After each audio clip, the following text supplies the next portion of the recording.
Well, welcome to the NeedleBugg. My name is Karen, and today, first of all, I want to say welcome. Welcome to all the new subscribers. Thank you so much for clicking on the channel and giving it a chance and see what we're all about. And thank you to all the returning subscribers. You guys just can't imagine how much that means. You guys are the best, the absolute best. So last time I recorded a video, I talked a little bit about possibly doing a Hardanger video. So today is going to be that day. I spent a lot of time yesterday designing a new piece. I know you're thinking, but Karen, what about the other ones you had started? Well, the piece of fabric that I'm going to use here was one of the other ones that I had started, and I kind of frogged it. I did not like the way it was turning out. I was not happy with it, so there was no sense in carrying on. And the one on 40 count, God bless me, what was I thinking?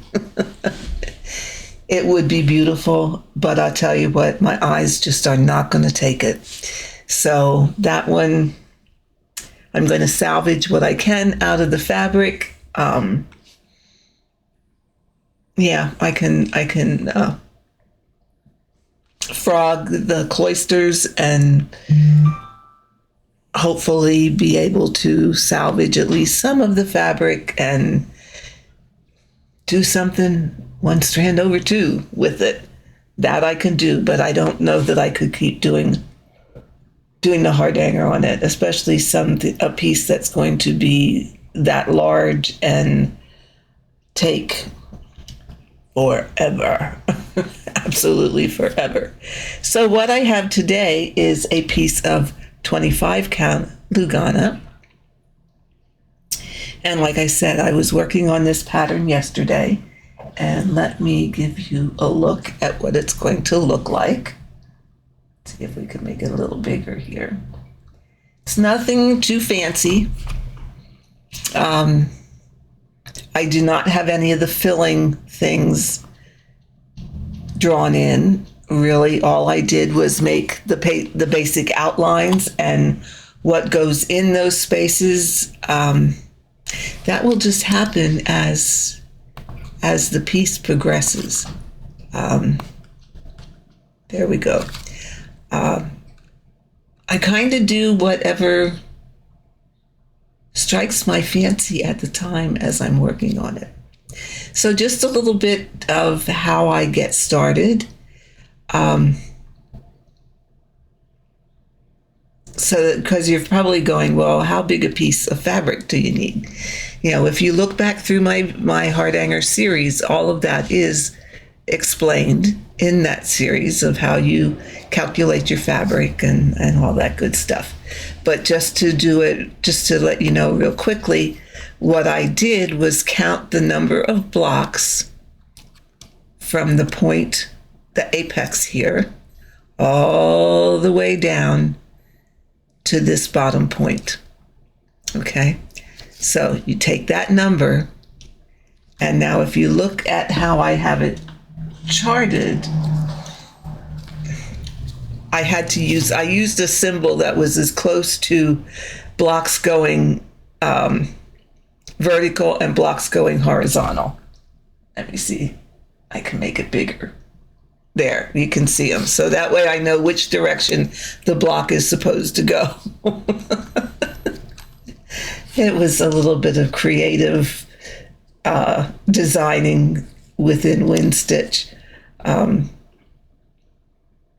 I could have drawn out the whole thing, but it was going to take a whole lot of paper. And I do like to just put a mark in each square to designate. So what I did is I counted all my blocks from this point here that you see on the screen all the way down to the bottom. Okay. I can't tell, I don't remember exactly what that came to, but you take the number of blocks and I multiplied it by 4 because it is 5 satin stitches over 4 fabric threads. So I know that each one of these squares is 4 threads. So I count the blocks, multiply it by 4, and then since I'm using 25 count, I divided it by 25.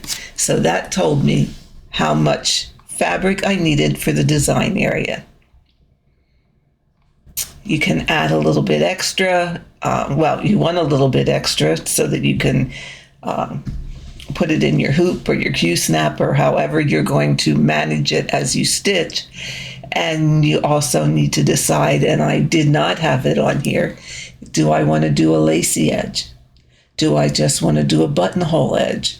So that also takes a little bit more fabric depending on what you want to do there. So I have about 3 inches top and 3 inches on the bottom to play with. Do the same thing for the width. You take the widest point and count from the widest point to the widest point. The widest point on the left to the widest point on the right. And again, multiply it by 4, divide it by 25. That tells you how wide you need your fabric for the design area, and then add on accordingly to whatever you want to do. So that's just a rough how to calculate your fabric. It's not hard. It's just a little bit of math. Now, if you already have, this is for the way I've charted a chart. If it's charted differently, sometimes designers will put long stitches over 2 blocks. So the 2 blocks together would equal their 4 fabric threads, because we know in counted cross stitch each one of these blocks is 2. So they go over 2. But that was going to take such a huge amount of space, and I just didn't want to be that big. So this is how I did it. So the next thing I do when I'm ready to start, I have my fabric. I mounted it in my hoop. Make this smaller again. Come. There we go. I put it in my hoop. It's just easier for me to demo in a hoop. Normally, I stitch my Hardanger in hand. I don't usually use a device of any kind. It's how I was taught. Well, it's how I taught myself, is just to do it in hand, because everything I read was to do it in hand. So where I'm going to start is, and I don't know if you can see my pointer up there, probably you can't. Where I'm going to start is that very top stitch. Okay, this very top at the point. I'm going to start the top center. Now, that's something I do differently. A lot of books will tell you to stitch away from yourself. So they would start maybe at the bottom and stitch towards the top and come around. I start at the top, come over to the left, go down the side. Okay? So I am always stitching towards myself. A lot of books will tell you to stitch away from yourself. Again, it's personal preference. When I teach a class, I teach to stitch towards yourself. Now, I always started my threads by leaving a tail, stitching over that tail, and then have enough that I could go back later and work the rest of that thread in by going under several blocks and then doing what I called a locking stitch, where you would go over the first satin stitch, back under the block, come up, go over the end satin stitch on the other end, go back under the block, and then go 1 or 2 blocks more. That's how I've always done it. But I picked up in Julie Norton's book a different way and how she starts her threads. And I have been using that. And Julie, if you're listening, I love it. I love it. You really don't see where you have anchored your threads. Now, I hope when I demonstrate this, Julie, I'm doing it correctly. I hope so. But we're going to give it a go here.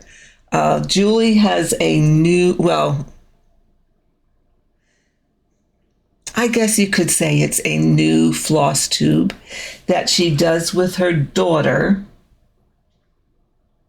Oh my goodness, and oh my lands. Let me look at the name of it, because off the top of my head, I am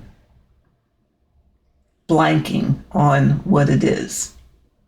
So let's look here real quick. Cross stitching, let's look there. She just did a video. Let's look up her name. Julie Norton.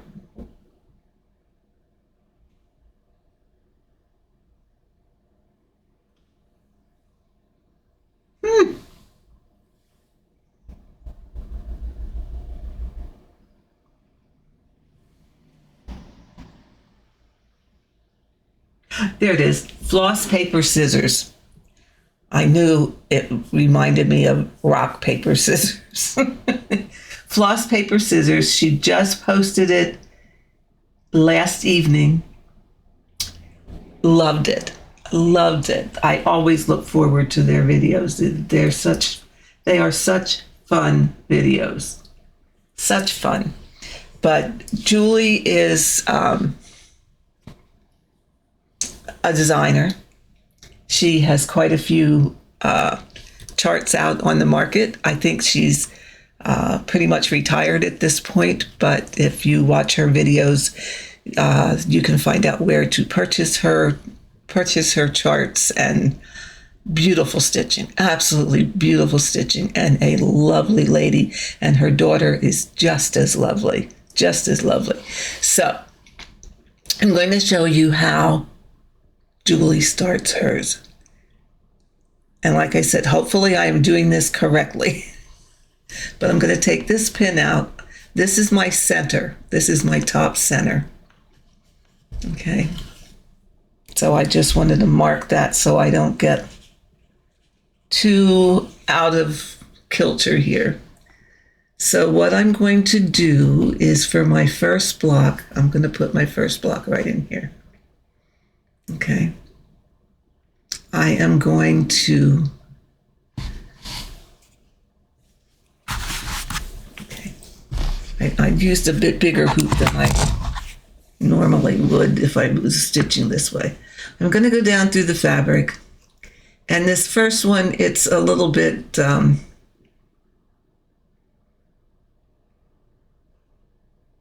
don't have another block that I'm positioning. So I'm going to come up just a couple threads away. Okay, and I'm going to leave this tail really on the short side.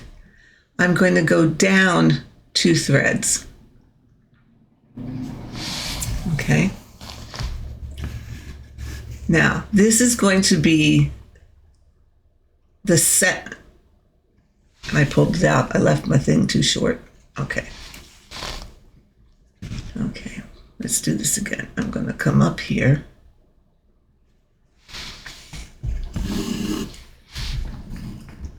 And Julie, you're probably going, oh my God, she's doing it wrong. I'm going to go down 2 threads. I'm going to hang on to that. Now, These 2 threads are the center 2 of the 4. So I'm going to go up 1 thread and I'm going to count over 3. 1, so that's 1, 2. This would be my 3rd stitch over. I'm going to come up. Okay, now normally I would do this as a sewing method, but since I'm in a hoop, I'm going to stick and stab it. So we're going to go down 4. 1, 2, 3, 4.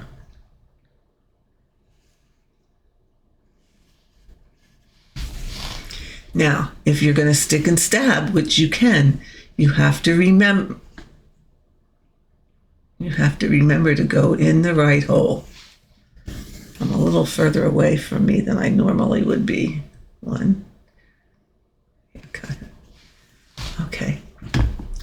So, if you're sticking and stabbing, you have to remember to go in the right place. You do not want to come up here, because that's not going to give you any thread on the back that will hold things together. So you want to go back up here and do the same thing. So this is stitch number 2. Stitch number 3 is going to cover that little tacking that we did before we started. Okay, so that's 3 out of the 5. Then here is 4.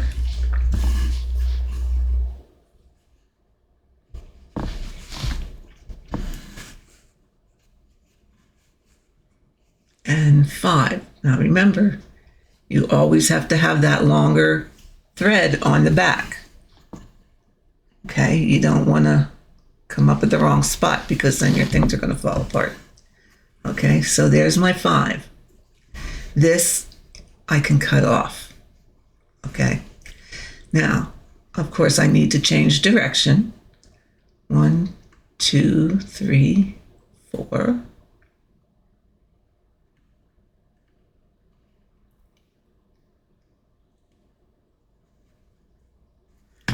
I have a too sharp a needle here, but I didn't have one handy.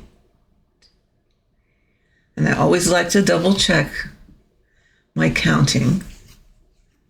So that's 1 and 2.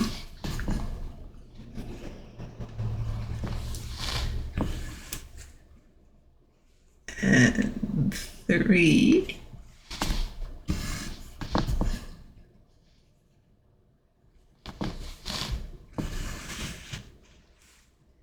And 4.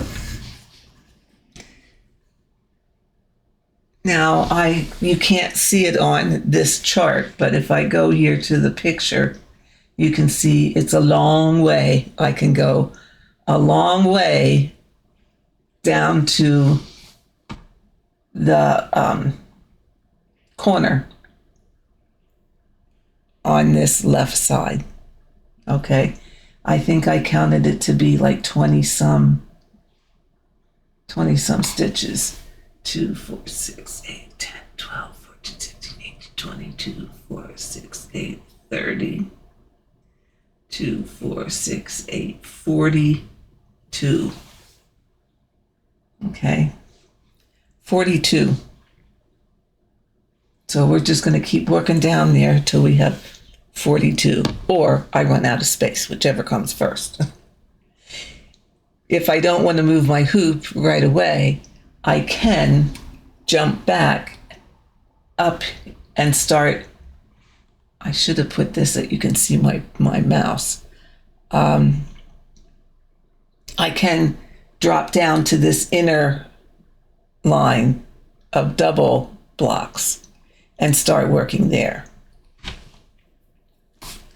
Okay, so that I don't have to, the choice is yours. You can move the hoop and keep going around as you go, or you can jump all over the place. 1, 2, 3, 4.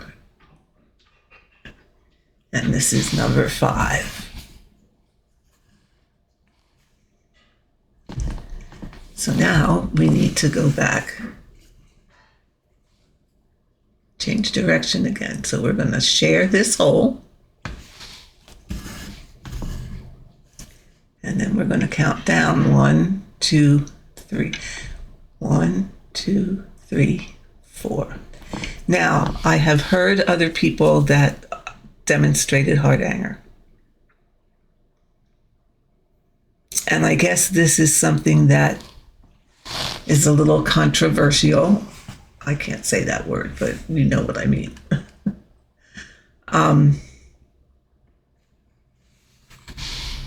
There are quite a few people that count holes.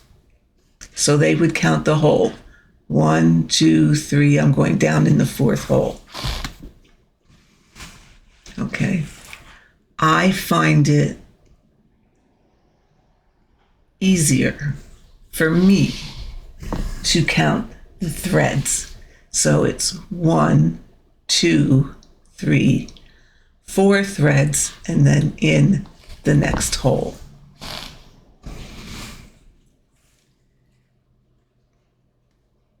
Because your foundation of Hardanger is 5 satin stitches over 4 fabric threads. Does it come out to the same thing, whether you count holes or whether you count threads? Yes. But I think you're better off getting into the habit 2, 3, 4, of counting threads. Here on the blocks, it probably doesn't matter a whole lot. 2. Went out one too many. It probably doesn't matter a whole lot, but when you get into some of the filling stitches, they're going to be easier if you're counting threads. So I would recommend getting into the habit of counting fabric threads.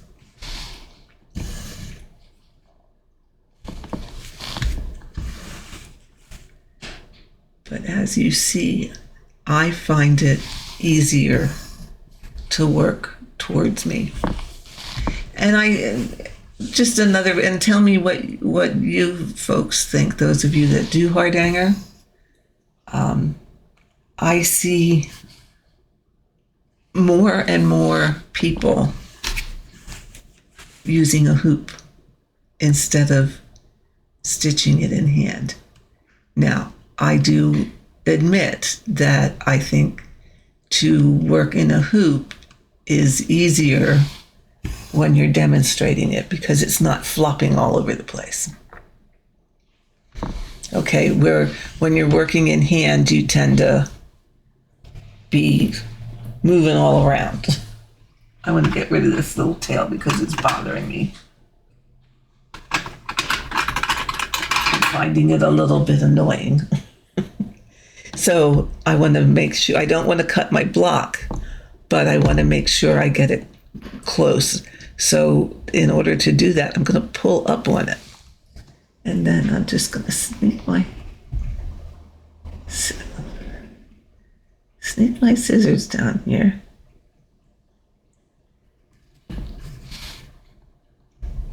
Okay, light, I can't see.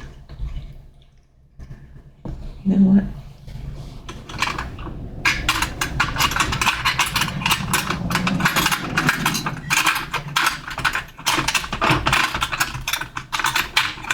I have my trusty old Uncle Bill's right here. I love these tweezers. And I'm in my own light, so that doesn't help.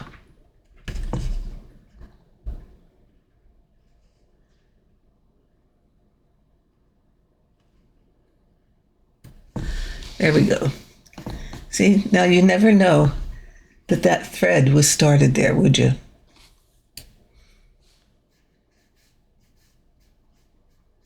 You would never know. So I have to thank Julie so very, very much for that bit of information and the how-to on 1, 2, 3, 4 on how to do that. And like I said, I hope I did it correctly.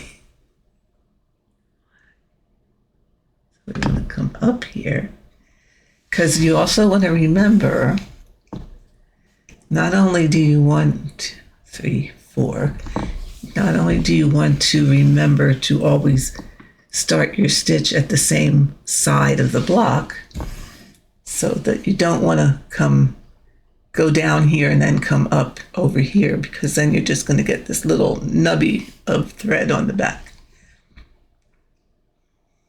But you also want to remember, when you're moving from block to block, I did something wrong. When you're moving from block to block, you don't want your thread to cross here or here or here, because you run the risk then of I counted that one too many.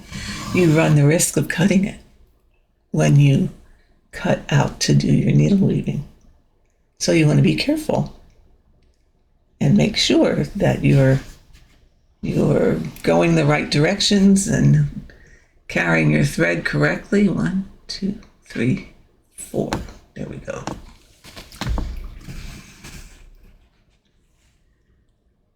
I'll flip this over in a second and show you what I mean. So let's do 2. I'd like to get this thread in so I can show you how to end a thread.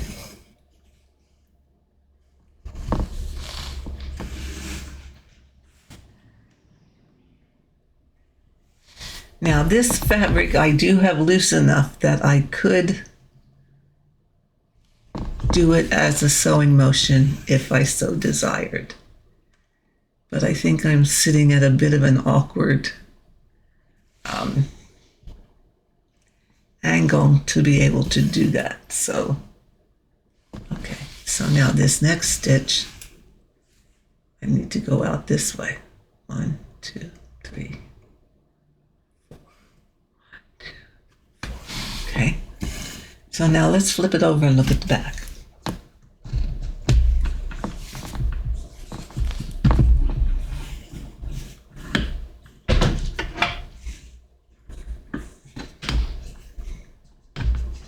Okay, where are we here?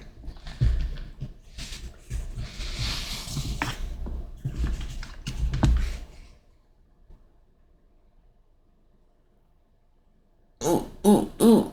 There we go. See how you don't want any threads crossing at the wrong places. Okay. So really, you can't tell the difference between the front and the back.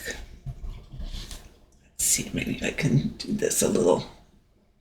Let's adjust it. There we go.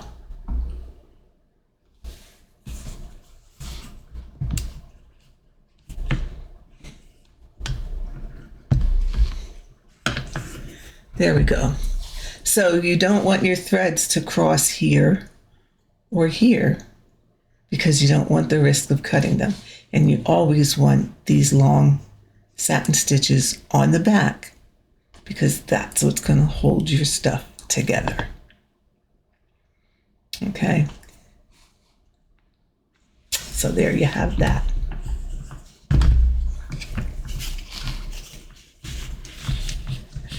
Okay, now we'll go back here again, and let's readjust you here again.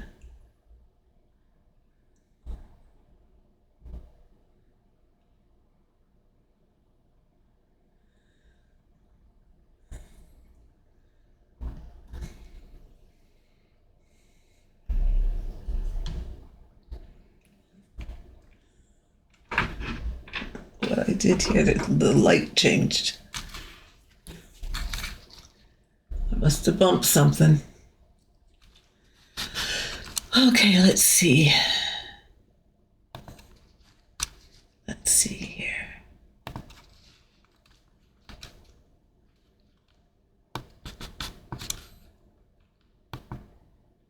Oh, that went way too dark.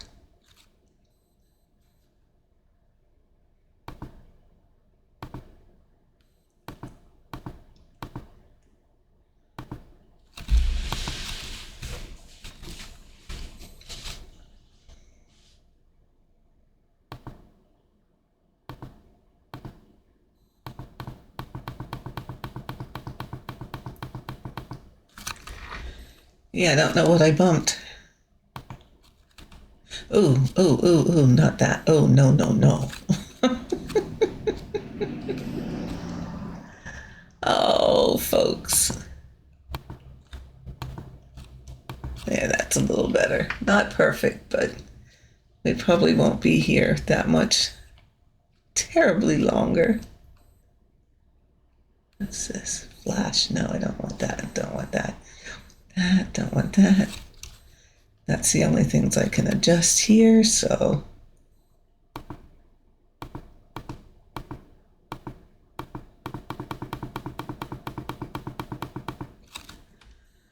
Okay.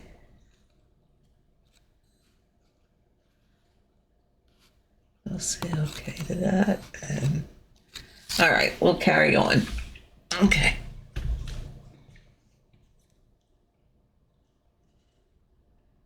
So can I bring this a little bit closer to me? There we go. There we go.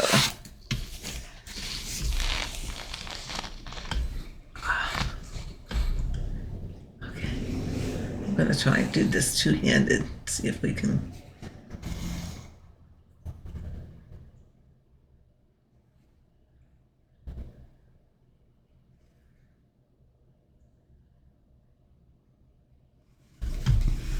I kind of have my light on the wrong side of me.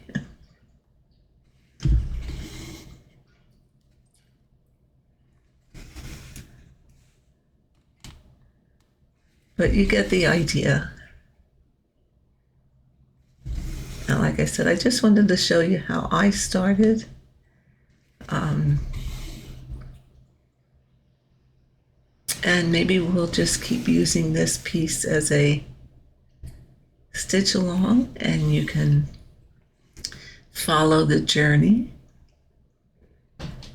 Adam's sampler is Adam's stocking is coming along quite nicely. I'm up to, I think it's 20% completed.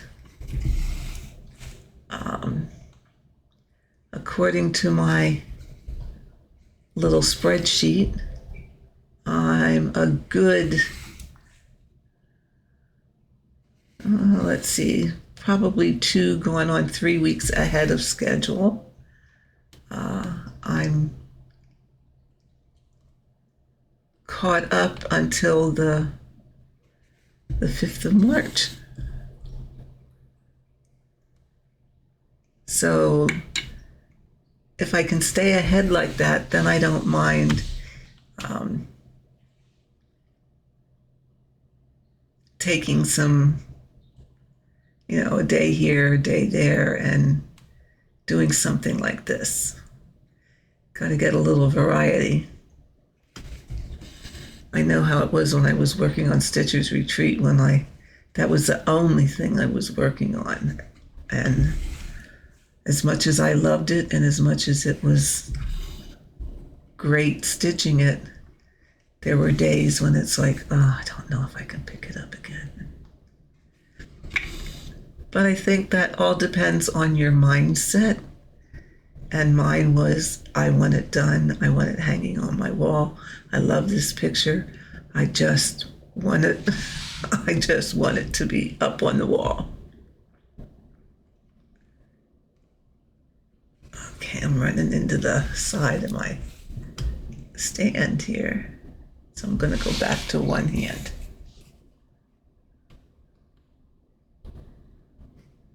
Wait, I did something wrong there. See how you can see when you did something wrong. I went in this hole twice. Now that's another little tidbit. If you have a mistake and you're having trouble finding it, it is much easier to find your mistake by flipping your work over and looking at the back. It's just easier to see those stitches and to see that, oh, look, I went in that hole twice, or oh, look, I missed that hole, where you might not necessarily see it on the front, but you're going to see it real easy on the back. So whenever you can't find where you made an error, look at the back of your work and you'll usually be able to find it. 1, 2, 3, 4, 5.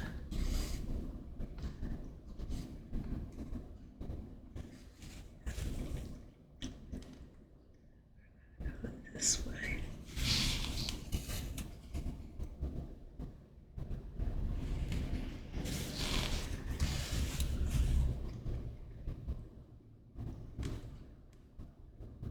Yeah, this is something that is,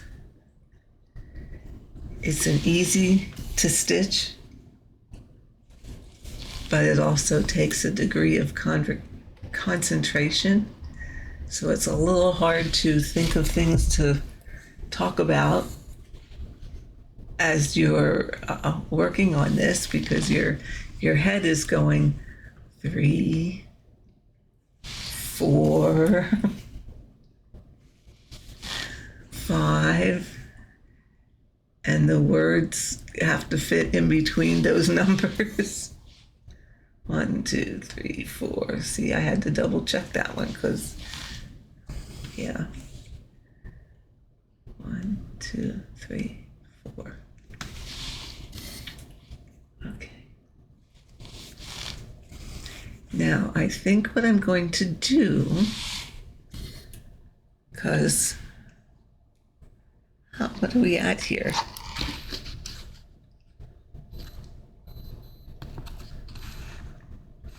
Yeah, we're coming up on 40 minutes. So I think what I want to do is show you Julie's method for ending a thread.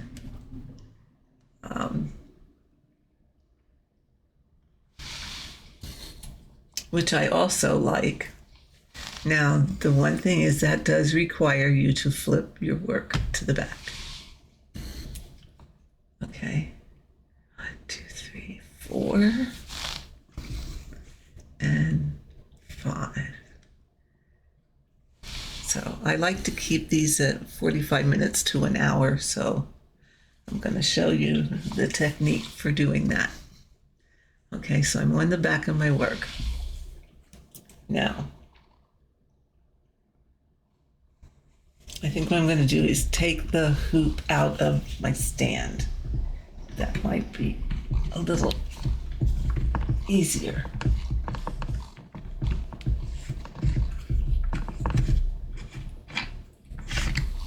Okay, put that out of the way. Okay, so here we are at the back. We want to end the thread. All right, let me do this. Get this a little closer to me.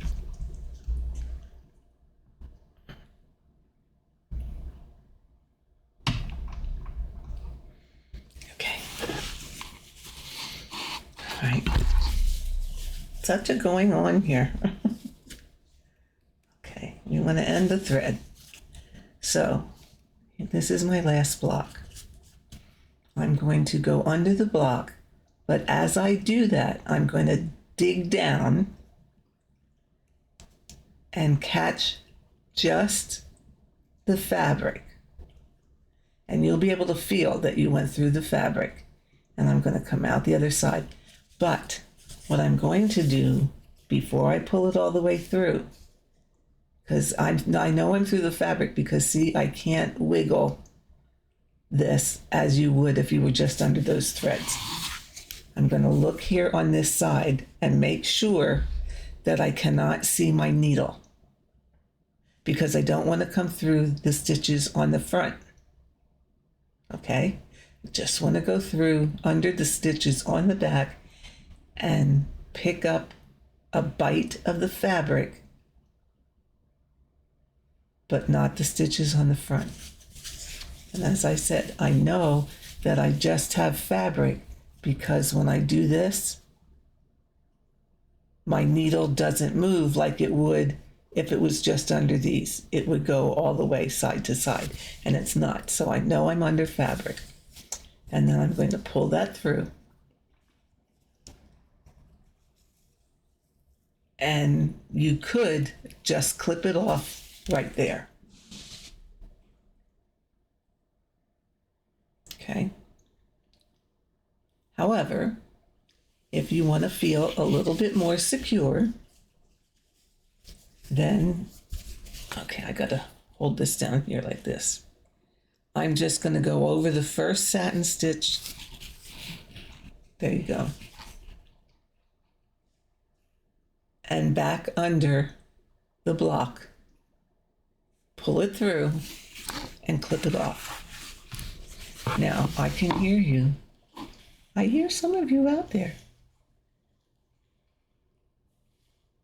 I hear you. I know what you're saying. You're saying, oh my God, that's not going to stay. Well, I've been using it for a while now.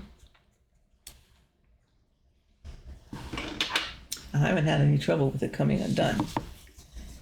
Truth of the matter is, when I've had to frog, I had to work a little bit to get those starts and ends out of the fabric. Yeah. Plus, when I talked to Julie, I was reassured that she's been using this technique for 20 years, 25 years, and she has not had things fall apart for her. So, given that, I feel very confident that it's not going to come undone.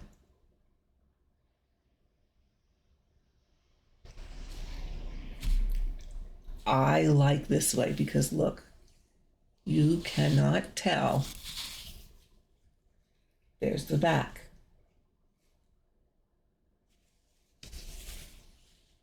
There's the front.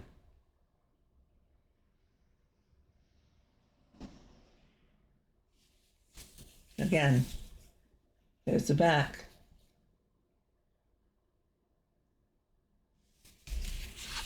There's the front. Can hardly tell the difference. But while I'm flipping to the back, I will show you what I meant about finding your mistakes. Do you see how the satin stitches lay just a little bit different on the back? And they have a little bit of a slant sometimes. This is why it's easier to find your mistakes on the back.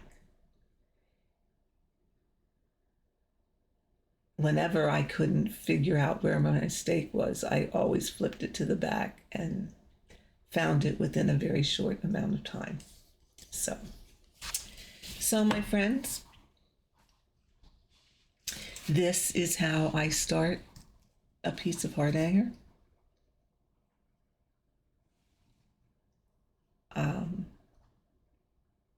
I hope you found it helpful.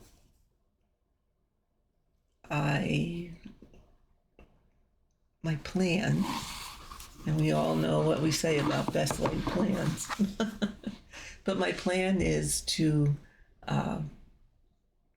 come on periodically and work on this with you guys. Like I said, it is something I designed. Well, It's not completely designed, but the foundation of it is designed. The filling stitches are not. I see I have some goofs I need to fix in it, but I know what they are. You can, if you so desired, make this a much longer runner by just repeating the center medallion and then putting the sides on it. So it can be shortened. It can be made longer. Like if you could just do it to here. Let these off and just do the square if you wanted. Or you could add more of these more of the star blocks and make it longer. So it's very flexible as to what you can do with it. I will say I have to clean up a couple spots of it, and full disclosure, it's not charted the way you normally would see things. I'm just thinking this does go into markup and it would go into Pattern Keeper. But I'm also thinking that I could chart it the way people are accustomed to seeing charts and just do like half, like split it down the middle. Okay, and probably even only do the first big diamond and part of the second with the four little blocks on the side, so that you would have to then make copies and put it together yourself, or yeah. But if anyone is interested in the chart, and like I said, it's my design, you can contact me and we'll work something out. I'm not in the market to become a designer, or I'm just not. This is something I play around with. I enjoy doing it.